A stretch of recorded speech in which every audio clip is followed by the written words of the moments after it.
Everyone, this is Bushra Khan. Welcome to Samaa podcast. आज हम बात करेंगे पीटीआई में इलेक्शंस के हवाले से। इलेक्शंस की टिकटें कौन बांटेगा? कौन है जो अपने मुबारक हाथों से उन पे कोई दुआएं शवाएं पर के फूकेगा और फिर वो बांटेगा? समझ तो आप गए होंगे, लेकिन फिर भी मैं चाहूंगी कि मिस्टर नईम हनीस मुझे बताए कि वो कौन सी शख्सियत है जिसका फैसला मिस्टर इमरान खान ने किया है कि नहीं जी नहीं, ये लोग नहीं बल्कि आप बांटेंगी टिकटें पीटीआई की इस बार इलेक्शंस के लिए। इसके अलावा मैं बात करूंगी मिस्टर शेर अफजल मरवत की, जिनकी अभी हाल ही में गिरफ्तारी हुई है।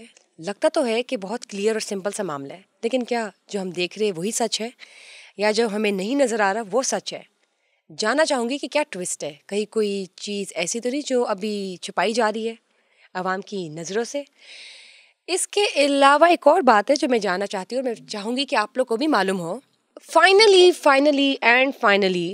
एक अच्छी गुड न्यूज़ मैं आपको देती चलूँ कि सजाए मौत सुना दी गई उस बेरहम को जिसने बहुत बेदर्दी से अपनी ही बीवी का कत्ल किया अपने ही घर पे, और बड़ी बेबाकी से किया। और कोई कहते हैं ना, माथे में शिकन नहीं था, कोई रिग्रेट नहीं था, बल्कि सीना और चौड़ा करके ही was committing his crime and he was agreeing to the fact कि जो उसने किया बिल्कुल ठीक किया। तो फिर देख लें, उसने जो किया वो ठीक किया, तो उसके आगे इसको मिल गई है सजाए मौत की सज़ा। और मैं बात कर रही हूँ मिस्टर शाहनवाज़ अमीर की, जो कि अयाज़ अमीर के बेटे हैं और सारा इनाम के हस्बैंड थे। उन्होंने सारा इनाम का बहुत बेदर्दी से कत्ल किया था। क्या वजूहत थी, क्यों किया, किस स्टेट ऑफ माइंड में थे वो, क्या वजह बन गई? मतलब दुनिया में कोई भी कुछ भी हो जाए, मतलब I don't know, it's my personal opinion और मेरे ख्याल से बाकी सबकी भी ये होनी चाहिए कि सब्र इस्तकामत से हमें काम लेना चाहिए। कुछ भी हो जाए, कभी भी किसी चीज़ का हल कत्ल नहीं होता। कुछ भी हो जाए, मेरे ख्याल से कत्ल और किसी की जान ले लेना इज़ नॉट द सोल्यूशन। और सजाए मौत मुझे लगता है कि बिल्कुल ठीक सुनाई गई है। बल्कि मुझे भी क्या लगता है, जो जानने वाले हैं, जो उनके रिलेटिव्स होंगे, सबको लगता होगा कि हाँ बिल्कुल ठीक हुआ। मैं तो बिल्कुल एग्री करती हूँ इस बात पे। अस्सलाम वालेकुम। वालेकुम सलाम। कैसे हैं आप? अल्हम्दुलिल्लाह। आप सुन रहे होंगे कि मैं शेर अफजल मरवत की बात करती। मुझे लगता है उनकी गिरफ्तारी इतनी जो सादगी से दिखाई दे रही है, सिंपल दिखाई दे रही है नहीं, उसके पीछे कुछ और मामला है और वो मुझे आप बताएंगे। फिर मुझे ये बताइए कि पीटीआई में वो कौन सी अजीम शख्सियत है जो दुआएं शवाएं पढ़ के टिकटें बांटेंगी, और इमरान खान ने फैसला किया कि नहीं नहीं आप लोग रहने दें। और वो कौन है जिनको उन्होंने साइड पे किया है, तो कौन है जिनको उन्होंने फ्रंट पे खड़ा किया है? और मैं बात करना चाहती हूँ सारा नाम के हस्बैंड तो नहीं, मैं खैर कहूँगी उनके मर्डरर को मौत की सज़ा उन्होंने सुना दी आज। बिस्मिल्लाहिर्रहमानिर्रहीम। देखें, सबसे पहले तो जो है इसी पे बात कर लेते हैं। ये बड़ा ही एक अजीब वाक़या था, बल्कि दोनों वाक़यात, नूर मुकद्दम वाला जो ज़ाहिर जाफ़र ने मर्डर किया और सारा इनाम वाला। और इन दोनों फैमिलीज़ ने जितना मुश्किल वक्त देखा, और कुछ अर्सा पहले बावजूद इसके कि कोर्ट की जो प्रोसीडिंग्स थी वो बाकायदगी से हुई, उसमें इंसाफ भी हुआ, नज़र आया इंसाफ होता हुआ, मगर एक वो जो इंतज़ार था, उस इंतज़ार से उकता के प्रेस कॉन्फ्रेंस भी की कंबाइन दोनों फैमिलीज़ ने, सारा इनाम के फादर ने और नूर मुकद्दम के फादर ने। प्रेस क्लब इस्लामाबाद में ये प्रेस कॉन्फ्रेंस की थी उन्होंने कि हमें जल्दी इंसाफ जो है वो चाहिए। मैं इसमें एक, वैसे तो जब ये वाक़या हुआ तब भी ये चीज़ें डिस्कस हुई होनी चाहिए थी, मगर आज चूँकि ये केस अपने अंजाम को पहुंचा है, तो इसलिए मैं आपसे कुछ शेयर करना चाहूँगा कि ये दोनों जो कत्ल थे ये ड्रग्स की वजह से हुए, नशे की वजह से हुए। ड्रग्स की वजह से? जी बिल्कुल। कौन सी ड्रग्स लेते थे? इसमें जो मेरे पास इत्तलात हैं, जो ज़ाहिर जाफ़र हैं वो आइस का नशा करते थे। ठीक है। आइस के नशे में ही उन्होंने अपनी दोस्त नूर मुकद्दम को अपने घर बुलाया और उनका मर्डर कर दिया। और उसी रात की फ़्लाइट से ज़ाहिर जाफ़र जो है वो अमेरिका जाने वाले थे, मगर आप कह लें कि लकीली उस फैमिली की लक थी कि वो टाइमिंग जो थी कुछ इस तरह बनी कि उससे पहले इनको गिरफ़्तार कर लिया गया। चूँकि पैसा जो है बड़ा मैटर करता है, हमारे माशरे में, तो ये पैसे वाले लोग थे। इन्होंने बड़ी कोशिश की इसको इस कत्ल को जो है वो डिट्रैक्ट करने की, और इसमें लेकिन चूँकि एक कुदरत का निज़ाम भी है, सीसीटीवी फुटेजेस थी, गवाहों के बयानात थे, और एक फेयर ट्रायल था, जिसकी वजह से यहाँ जो पैसे वाला कॉन्सेप्ट था ना, वो तो फेड हो गया ना। फेड हो गया। अब इसी तरह शाहनवाज अमीर जो हैं, जैसे आपने बताया, अयाज मीर बड़े सीनियर जर्नलिस्ट हैं, उनसे ऐसे मौके पे अब क्या कहा जा सकता है। वो भी बिल्कुल ड्रग एडिक्टेड थे, शाहनवाज अमीर। और यहाँ पे केस थोड़ा सा डिफरेंट था। यहाँ पे ये था कि सारा इनाम से जो शादी की शाहनवाज अमीर ने, वो पैसे के लिए की, और वो पैसा जो है शादी के बाद जब वो ऑन एंड ऑफ कभी वो पाकिस्तान आती थी, और जब वो दुबई में भी जॉब कर रही थी, तो वहाँ से वो पैसा इनको भिजवाती रही। ये गाहे बगाहे उनसे पैसा, दूसरे लफ्ज़ों में कह सकते हैं, बटोरते रहे। फिर एक स्टेज ऐसी आई कि उन्होंने ब्लैकमेल करना शुरू कर दिया सारा इनाम को।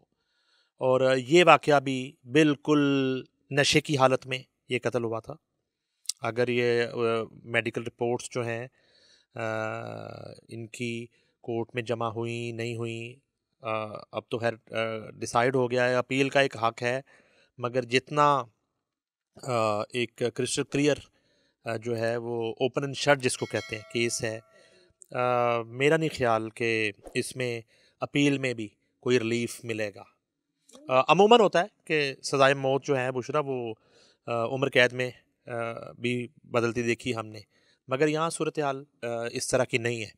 और बहरहाल उनके आज ज़रूर नूर मुक़द्दम के बाद सारा इनाम की रूह को जो है वो थोड़ा एक तस्कीन मिली होगी, और उनके अहले खाना जो हैं, लवाकिन जो हैं, उनको भी इंसाफ पर मबनी एक फ़ैसला मिलने के बाद थोड़ा ज़हनी सुकून ज़रूर मिला होगा। बेशक वो दोनों ख़वातीन तो वापस नहीं आ सकती इस दुनिया में, मगर ये बात जो है, ये अमर जो है वो बड़ा काबिल गौर है कि इस तरह के जो एलीट है उसमें ड्रग्स का रुझान जो है वो बहुत तेज़ी से बढ़ रहा है। और ड्रग्स के मतलब ये लोग ड्रग्स की हालत में आके अपना इतना कंट्रोल खो देते हैं कि कत्ल तक पहुंच जाते हैं। जी बिल्कुल। अब देखिए, अब बात फिर कहीं और निकल जाएगी। यहाँ पे एंटी नारकोटिक्स का इदारा है, जिसे आर्मी जो है उसके ज़ेरे निगरानी चलाया जा रहा है। तकरीबन 4000 के करीब उसमें लोग काम कर रहे हैं इस वक्त पूरे मुल्क में। तो लेकिन जो स्मगलिंग होती है बॉर्डर पार से, उसको तो कहीं ना कहीं एक बैरियर लग जाता है, रोका जाता है। कुछ जो है वो नहीं रुक पाती, वो पहुंच जाती है मुल्क के अंदर, और ठीक यहाँ है। पे जो है वो बिकना शुरू हो जाती है। इस पे जो है ना डिटेल से हम बात भी करेंगे किसी वक्त के, ये जो हेली ड्रोन जो हैं कुछ गिरे ड्रग स्मगलिंग करते हुए, ठीक है, उस पे भी बात करेंगे। और ये कौन से बॉर्डर से स्मगलिंग होती है, और कौन से मुल्क से कितने परसेंट जो है वो पूरी दुनिया का जो ड्रग स्मगलिंग है वो पाकिस्तान से गुजर के कितने परसेंट जाती है, इस पे हम डिटेल से बात करेंगे। मगर जो है मेरी जो एंटी नारकोटिक्स हुकाम से बात हुई गाहे बगाहे इस हवाले से, तो उनका ये कहना है कि आइस एक ऐसा नशा है जिसको रोकना और उसको पकड़ना इसलिए थोड़ा मुश्किल है कि वो फार्मूला जो है वो इतना आसान सा है। एक सिंथेटिक ड्रग है जो घर पे भी तैयार कर लेते हैं लोग, एक चूल्हे के ऊपर घर पे तैयार हो जी जाते हैं। एग्जैक्टली। इसकी एक प्रेजेंटेशन हमें दी गई थी, मैं अपने क्राइम रिपोर्टर्स के साथ हमने विज़िट किया था एंटी नारकोटिक्स हाउस लाहौर। तो हमें ये बताया गया था कि कुछ केमिकल और कुछ मेडिसिन्स जो कि लीगल हैं, उनका एक कम्बिनेशन है, और उसको जो है वो पकाते हैं। चूल्हे पे उसको वो करके प्रोसेस, तो एक क्रिस्टल्स बनते हैं। तो वो जो है वो, और ये सबसे खौफनाक नशा है और जानलेवा साबित नहीं होता तो है। वो केमिकल और वो मेडिसिन इजीली अवेलेबल होती जी हैं। वो लीगल है ना, वो तो उन मेडिसिन और उन केमिकल्स में कोई इशू नहीं है। अच्छा, ये जब कॉम्बिनेशन बनता है तो वो डेडली हो जाता है। एग्जैक्टली अच्छा, वो केमिकल्स आपस में एग्जैक्टली। फिर ठीक है। अच्छा, तो ये है बहरहाल अल्लाह ताला जो है वो दोनों ख़वातीन के दर्जात बुलंद करे और उनके अहले खाना को सब्र अता करे। ज़ाहिर है देखें, अब तो यही दुआ रहती है इन दी एंड, जब जो चला गया वो लॉस तो आप सारी ज़िंदगी नहीं भर सकते। कत्ल एक ऐसी चीज़ है मुझे नहीं समझ आती कि लोग अपने हाथ में किसी की ज़िंदगी और मौत क्यों ले लेते हैं। जब अल्लाह ने लिखी हुई है ज़िंदगी और मौत एक मुकर्रर वक्त पे, तो आप उसका वेट कर ले। मरना तो सब नहीं है। अगर आपको किसी से इतनी दुश्मनी है तो आप उसका इंतज़ार कर ले, आज नहीं तो कल उससे वैसे ही मर जाना है। एक वक्त पे आकर उसने मर ही जाना है। आप ये जो कत्लो गारत के चक्करों में पड़ जाते हैं, फिर अपनी ज़िंदगी बर्बाद करते हैं, लोगों को क्या सबक इससे हासिल होता है। अब इन दी एंड क्या हुआ है शाहनवाज अमीर के साथ, कहा गई वो डिग्निटी, वो ग्रेस, अपनी फैमिली और अपने आप को देख लें। अब मौत की सज़ा, मौत की सज़ा एंड मौत की सज़ा, there is no end to it, और you can not actually avoid this brutal fact.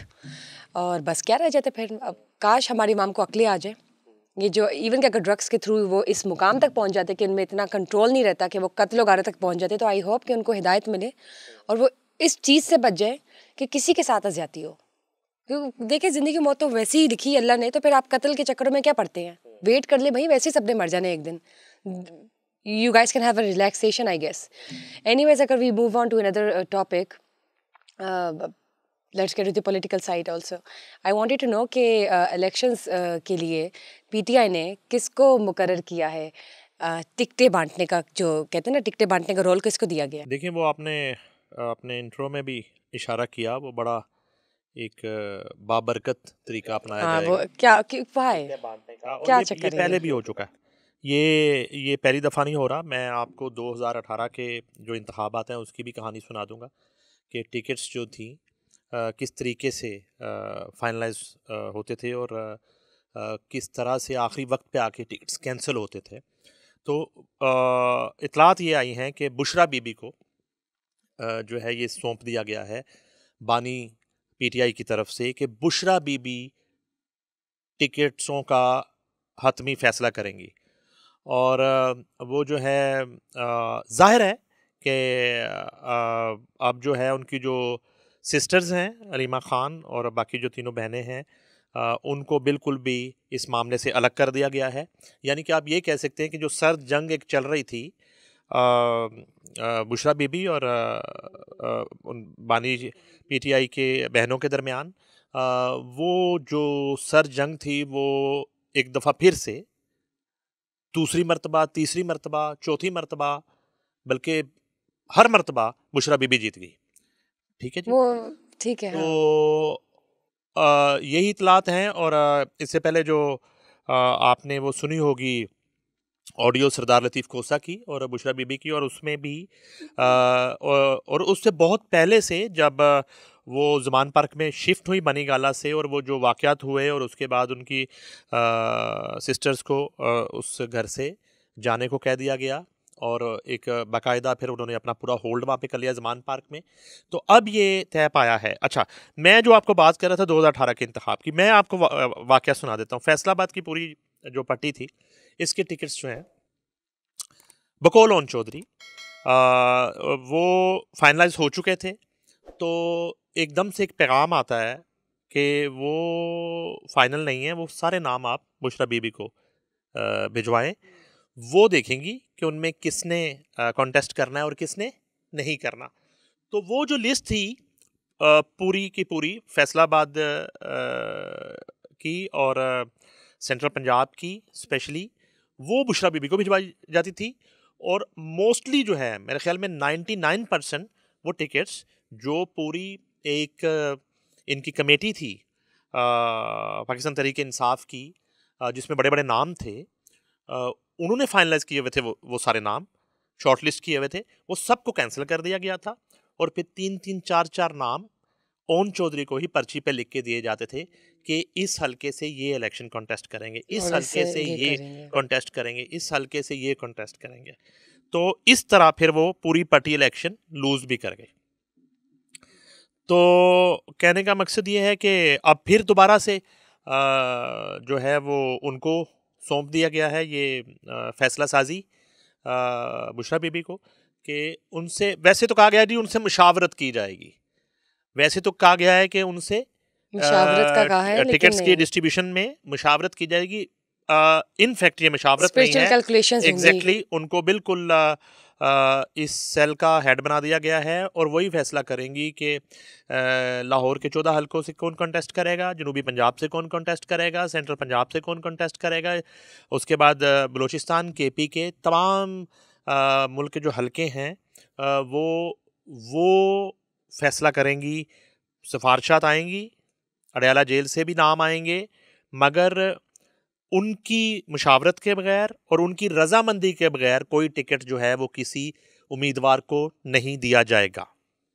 वैसे मैं सोच रही थी कि जैसे कार्टून्स में नहीं दिखाते, पावर पफ गर्ल्स ले लें आप, डेक्स्टर ले लें या एड एंड एडी, हर किसी करेक्टर को ना कोई पावर मिली भी होती है, कोई ये कर सकता है, कोई ये कर सकता है। तो उन्होंने ना, मुझे लगता है PTI ने ये एक टीम बनाई है, एक स्पिरिचुअल पावर्स के ज़रिए अपना कुछ करती हैं, दूसरा वकला की टीम में से उन्होंने जो टेम्प्रेरी एक निगरान बना दी हैं, फिर तीसरा कोई और है, तो चौथा कोई और है। मुझे लगता है it's just going a game, एक तुक्के मारे जा रहे हैं। लेकिन आप अगर चाहती हैं, आपको टिकट चाहिए तो आपका नाम भिजवाया जा सकता है। Thank you thank you thank you, भिजवाया लेकिन जा मुझे नहीं चाहिए, मैं बहुत बिजी हूँ। आप बिजी हैं? मैं बहुत बिजी हूँ। इस इलेक्शन में नहीं कंटेस्ट वेरी इस ऑक्यूपाइड। इलेक्शन में नहीं कंटेस्ट करेंगे? Not at all. Okay. Yes, आप वैसे मुझे लगता है कि IPP की लेंगे। IPP की भाई टिकट बिल्कुल बड़ी इम्पोर्टेंस अख्तियार कर जाएंगी। जब अभी इत्तेहाद की बातें हो रही हैं, सीट एडजस्टमेंट की बातें हो रही हैं, तो अगर इस तरह का माहौल बन गया तो बिल्कुल लोग अंडर एस्टिमेट अगर कर रहे हैं तो IPP सरप्राइज देगी, एकदम से स्काई रॉकेटिंग एग्जैक्टली रिजल्ट्स आ सकते हैं। एग्जैक्टली। और कुछ नाम तो ऐसे हैं जिनके हलके मैंने विज़िट किए हैं। हम जो है रोड टू इलेक्शन में वो हल्के शूट भी कर रहे हैं। हम जब आवाम में निकल रहे हैं तो बहुत ज़बरदस्त रिस्पांस है।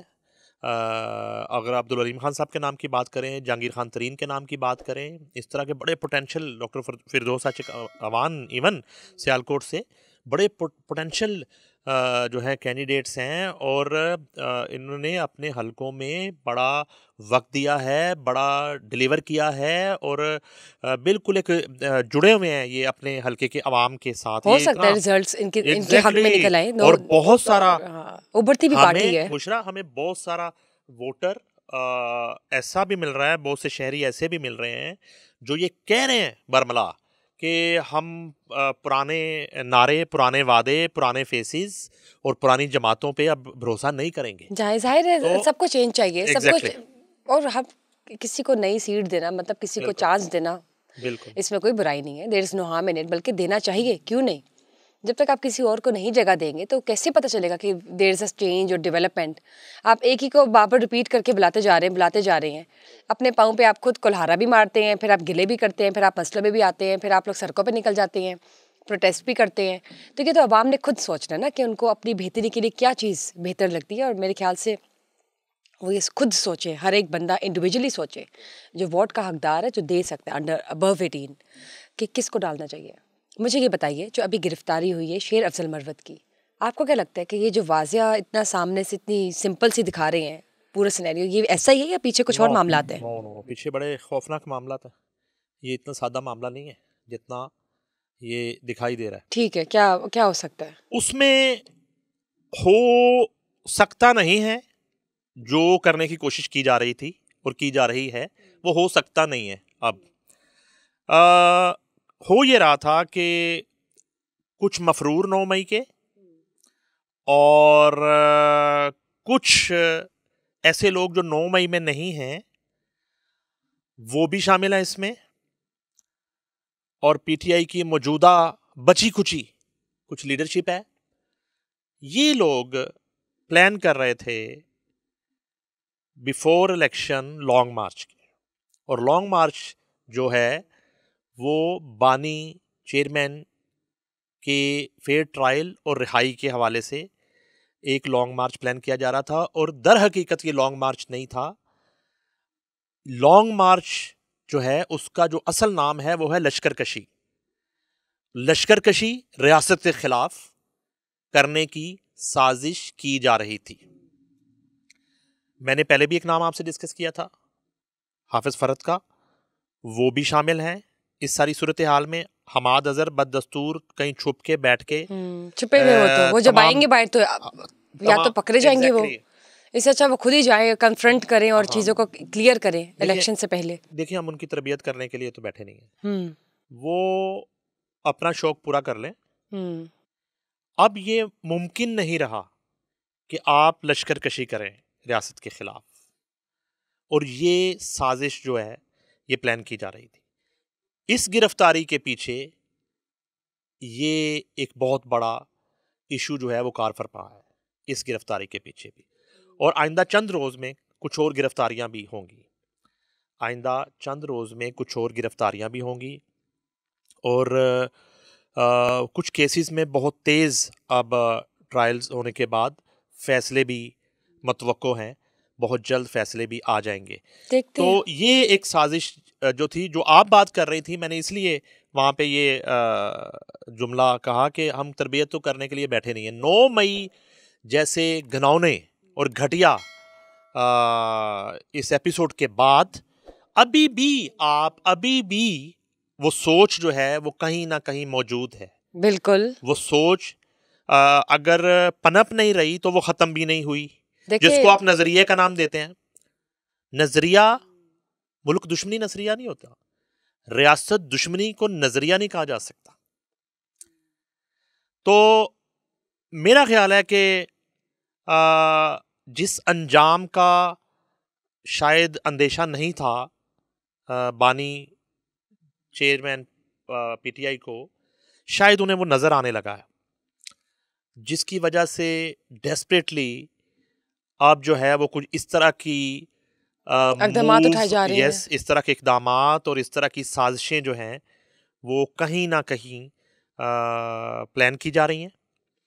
और इनका जो सोशल मीडिया ब्रिगेड है, जबरान लियास उस शख्स का नाम है, जिसका पाकिस्तान से कोई ताल्लुक़ नहीं है, और वो इस वक्त अमेरिका की एक रियासत में बैठ के ये सब जो है रियासत मुखालिफ और पाकिस्तान मुखालिफ प्रोपेगेंडा कर रहा है। और उस शख्स के गिर्द भी घेरा तंग करने का प्लान हो चुका है, और वो उसका नाम जो है वो मंजर आम पे आ चुका है। और उस शख्स का जो एक सोशल मीडिया ब्रिगेड है उसमें बहुत से इंडियंस भी शामिल हैं। और ये जो रियासत दुश्मनी है और ये मुल्क दुश्मनी है, ये इंडियंस के साथ मिल के पीटीआई के जबरान लियास जो हैं वो कर रहे हैं। और ज़ाहिर है कि बानी पीटीआई के हुक्म पर ही ये सब कुछ होता रहा है और हो रहा है। तो ये आपने गिरफ्तारी का मुझसे पूछा, तो ये इतना सादा मामला नहीं है। ये जो है लश्कर कशी प्लान की जा रही थी। जो कुछ कॉल्स जो हैं वो पकड़ी गई हैं और इस तरह के कुछ शवाहिद मिले हैं जिसकी रोकथाम के लिए ये गिरफ्तारियों का सिलसिला अब शुरू हुआ है। सही है ना, देखते हैं अब आगे क्या होता है। लेकिन देखिए, इनको बज़ाहिर ये लगता है कि जो देखने वाली कौम है, ये जो लोग हैं, वो इतने कोई स्मार्ट नहीं है या इतने अंदर की गहराइयों को समझ नहीं सकते। अब देखिए, जिस तरह आप ये बात बता रहे हैं कि जो मामला इतना साफ और सिंपल दिखाया जा रहा है वो है नहीं, तो ऑब्वियसली चीज़ें आगे खुल के सामने आएंगी। अब इलेक्शंस को वक्त कितना रह गया, आप ये भी तो देखें ना मिस्टर नईम। 8 फरवरी को इलेक्शंस हैं, we are almost near to January. तो फिर पीछे कितना वक्त रह गया? टाइम तो यूँ गुजरा चुटकियों में। देखते हैं अभी आगे जाके 1-2 दिनों में और चीज़ें क्या डेवलप होती हैं।